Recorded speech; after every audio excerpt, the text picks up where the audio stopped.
Assalamu aleyküm sevimli karindaşlar. Mening muşu videosimni 7 yaşdan 70 yaşgacha her bir Uygur erkek anılgıç taqtib qo'ygan karindaşlar.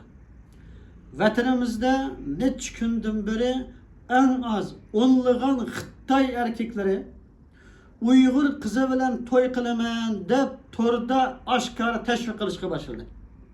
Buni hatta bir Uygurcha ovoz bilan bir ayol onlagan Uygur Xitoyninki yeshi, iqtisodiy ahvoli, xizmatini tunishtirib tegadigan Uygur qizi bo'lsa, men uchur qilinglar deb mushunda shunga tashviq qilgan bir videoni ko'rib qoldim qarindoshlar. Men bu videoni ko'rib yuraklarim parcha-parcha bo'lib ketdi. Her qandaliki bir özünü musulman çağlaydigan, özün Uygur erkek çağlaydigan, mening gururum var, vicdanım var deydigan her bir Uygur erkek mana muşu vatandaki muşu Xitoy erkeklerinin muşu videosu karşı bir ağızdan bolsun yürek sözlerini kılınlar.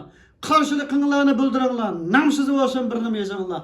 Mana muşu Xitoyninki Uygur kızı alaman deb aşkara çıkışıga karşı turmagan her kandaliki men Uygur erkek davet kıllarının erkeklikinle yalgan, erlikinle yalgan, meydanlardaki erkekliğin tükemez, işekliğin tükemez. Belki gipim kopal dikkatken buluşu mümkün. Ama lakin vatanımızda şu kadar zulüm bulamazsa, şu kadar vatanımızdan mana şundak şeref numusumuz yencelemezse mi, yani tehiçe hiç kandak davası yapıp katlaşmavatkan.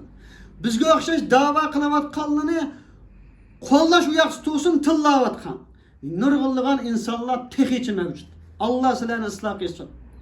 Mana muşundak turguluk, nimi üçün, yani şu vatanlık zulümünü inkar kılavatkan, hatta tünügün Xitoy konsolosluğunda, Xitoyning devlet bayramı ötküzüş katlaşavatkan şu sözlü Uygurlar, yani kaysı numus bilen, kaysı yüzü bilen muşu Xitoyning mana muşu bayramları kıtılavatıdı, meni bunun vicdanım, imanım, hiç derse kabul kılanmır karindaşlar. Şunu deydiğimiz, hemmimiz ma Xitoylarninki mana teşvikatı karşı çıkaylı. Nima üçün Xitoy erkekleri Uygur kızlarını alaman deydi? Bunun en çok sebebini de bir qarindoshlar. Hazır Xitoyning kızları, tateyleri, mağdurları özünün Xitoy erlerini, erkeklerini yaratmaya ayak tegmeyevatidi. Çünkü Xitoy erlerinin necha yillardan birki Xitoy kızlarının mas'uliyetsizligi. Qaysi yurtga borsa birdan xotin hep bu yoshları. Beijingga borsa birini, Shanxayga borsa birini, Urumchiga borsa birini, Çetelge varsa birini şunda kılıp kafirler bir Xitoy bayının ya başlığının net yüzüge hodna vakin. Asas %90% paşa vasken. Asas hemmaz digedik harak keş. Harak içip mes. Hodna karaydıgıda küçük evet yok. Şunun için Xitoy ayalları üzerinki şu mesuliyetsiz, şu meynet erlerini yaratmay, çetellik, nigir uçkusu mu? Pakistanlı uçkusu mu, Arap uçkusu mu, çetellikle boş ayaktiği vatıdı. Xitoy erleri çok hutunsiz kılıp vatıdı. Mana şu mesuliyetsiz, şu meynet tateyilimi yaratmagan şu Xitoylar numus kılmay Uygur kızıvallarını alaman dep turib teşvik kılıp vatıdı. Endi vatanımızı qarindoshlar belki qo'rqab, ensirab bunun karşılık göstermesi mümkün. Ama chet eldeki Uygurlar nimeden qo'rqaysizlar? Kaçangıç toşkanlık yaşaysizlar. Her bir erkeklik deydiğim vicdanınla bilen, imanınla bilen yaşayanlar.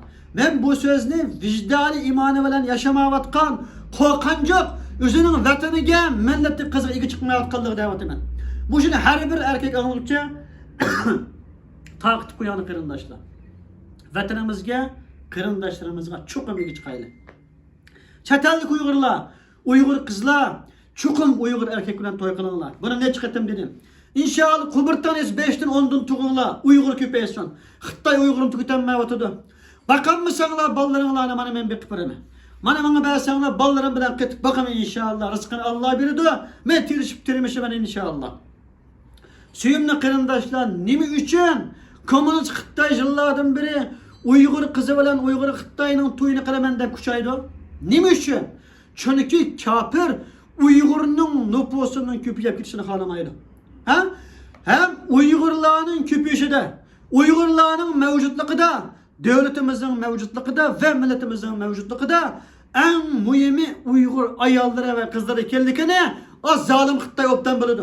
Ama özümüzün Uygur erlerimiz bunu bilale atamdık. Bilişimiz gerek. Biz mana bu Uygur kızlarımızı, Uygur analarımızı, başka millet ayalını, kızını bir kadarlaşıp onu kadarlaşmamız gerek. Bir küyünüz, onu küyünüşümüz gerek. Birini söylesimiz kundu, onu söylesimiz gerek. Biz özümüzün kız analarına, ayallarına iyi çıkışımız gerek. Bizden kız ayallarımız baş yeni o Xitayken kançiki bay pulava yani bir başka millet uçkap kasımı kütay kaskınane men bir Uygur kızı, men bir Uygur Müslüman, Uygur'a tigemen dige yer ekkirişimiz gerek karandaşlar. Şunun için Uygur erlerimiz güçlüğün vazife eğer. Uygur erlerimiz bir-birimizden abroyun tüküdüğün, hotullarını uruduğun, hotulları azar kılıdığın emas, hotullarımızı küyünüdüğün, ulanı beşimizi taş kılıdığın, ulanı hürmetleydiğin, ulanı suyuduğun, evladımızı köngülü bildiğinlerden dolayı. Ailemizi koğdasak, vatanımızı koğdap kalalayımız. Vatanımızı koğdağın vaktimizde, halkımızı koğdap kalalayımız. Şunun için bütün kırımdaşlara deydiğimiz, en avval ailenlerine, ayal ballarınlarına, kız analarına ilgi çıkınlar. Vatanımızda kırımdaşlara ilgi çıkınlar. Bu videosunu bütün dünyadaki Uygur anlığı takip koyanlar.